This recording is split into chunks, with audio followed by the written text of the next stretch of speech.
नाज़रीन गिरामी अस्सलामु अलैकुम वरहमतुल्लाहि वबरकातुहू। सीधी बात के ताज़ा तरीन प्राइम टाइम में आप लोगों का इस्तकबाल है। नाज़रीन गिरामी, एक बार फिर मैं एक और सियासी बयान लेकर के आप लोगों के सामने हाजिर हूँ और ये भी अहम तरीन मुद्दा है, तमाम भारतीय शहरों से जुड़ा हुआ मुद्दा है। इस सिलसिले में जिस कदर बेदारी हो सकती है इसमें सबकी फ़ायदेमंद है। जिस तरह से डॉक्टर B.R. अम्बेडकर को निशाने पर लेने की कोशिशें हो रही हैं, 2 दिन पहले मैंने जिस तरह से ये खबर आप लोगों के सामने रखी कि जब इस तरह का मुद्दा वहाँ पर बढ़ा तो उनको RSS से जोड़ने के लिए एक तंजीम ने जो है उनके सिलसिले में कहा। आज से 75 साल उन्होंने RSS के एक शाखा में आए थे और वहाँ पर उन्होंने कुछ चीज़ों से जो है इख्तिलाफात हो सकते हैं, लेकिन इसके बावजूद अपनाइयत महसूस करता इस तरह का बयान देकर के एक अलग माहौल बनाने की कोशिश की जा रही है। ऐसे में इन तमाम साजिशों को समझना और क्यों ये सब हो रहा है उसको भी समझना ज़रूरी है। ऐसे में जाहिर सी बात है कि कांग्रेस पार्टी वो सियासी फ़ायदा उठाने में बहुत माहिर है। तो पवन खेरा ने एक वीडियो जारी किया, उन्होंने प्रेस कॉन्फ्रेंस किया है और कहा है कि जो है वो पूरी तरह से इस वक्त मुख्तलिफ जो है इलाक़ों में जाएंगे, अलग अलग देहातों में जाएंगे और वहाँ जा कर के ये बावर कराने की कोशिश करेंगे कि किस तरह से जो है B.R. अम्बेडकर, डॉक्टर अम्बेडकर के जो है मजाक उड़ाया जा रहा है, कानून की धज्जियाँ उड़ाने की कोशिशें हो रही हैं। होम मिनिस्टर ने जो है अभी तक इस सिलसिले में माफ़ी नहीं मांगी है। हम लोग एक एक शख्स को इस सिलसिले में बताने की कोशिश करें तो बहरकैफ नाज़रीन गिरामी जो है उन्होंने क्या ये सारी चीज़ें चौपाल, हर ज़िले में चौपाल मुनक़िद करने की बात कर रहे हैं। BJP RSS के जो है वो डॉक्टर अम्बेडकर जी को किस तरह से जो है तौहीन कर रहे हैं और किस तरह से जो है इस वक्त आइन की और क़वानीन की धज्जियाँ उड़ाने की कोशिश कर रहे हैं, ये हम बताने की कोशिश बता रहे हैं। आप खुद सुन ले कि वो क्या कह रहे हैं।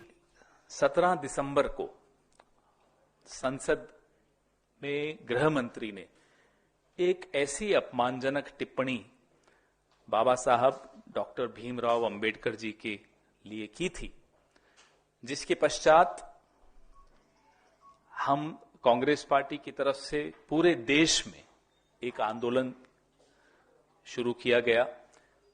हम इस उम्मीद में थे कि गृह मंत्री क्षमा मांगेंगे, माफी मांगेंगे। हमारी वो उम्मीद गलत थी। हम इस उम्मीद में थे कि प्रधानमंत्री खुद हस्तक्षेप करेंगे।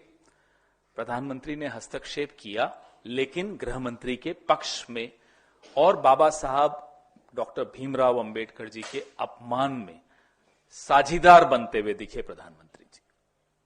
ये बहुत अफसोस की बात है। बेलगावी में आप में से कुछ साथी वहां मौजूद थे।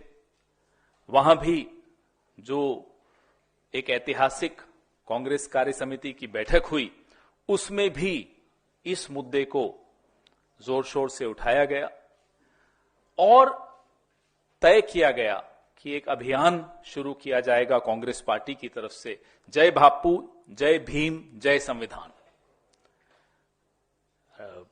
महासचिव संगठन के केसी वेणुगोपाल जी ने आपको मुखातिब होकर यह बताया था कि यह अभियान कांग्रेस पार्टी पूरे देश में शुरू करने वाली है।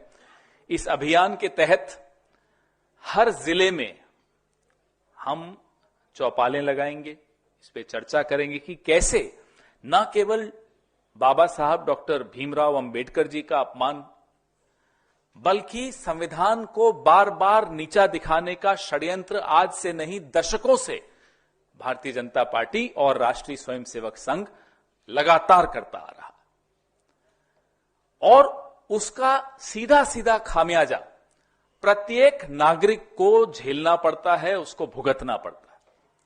वो लेटरल एंट्री के माध्यम से कैसे आरक्षित वर्ग को चोट पहुंचाई जा रही हो, वो निजीकरण के माध्यम से आरक्षित वर्ग को चोट पहुंचाई जा रही हो, जो रिक्त पद हैं 10 लाख के ऊपर जो रिक्त पद हैं वो भी एक सीधे सीधे हमला माना जाए।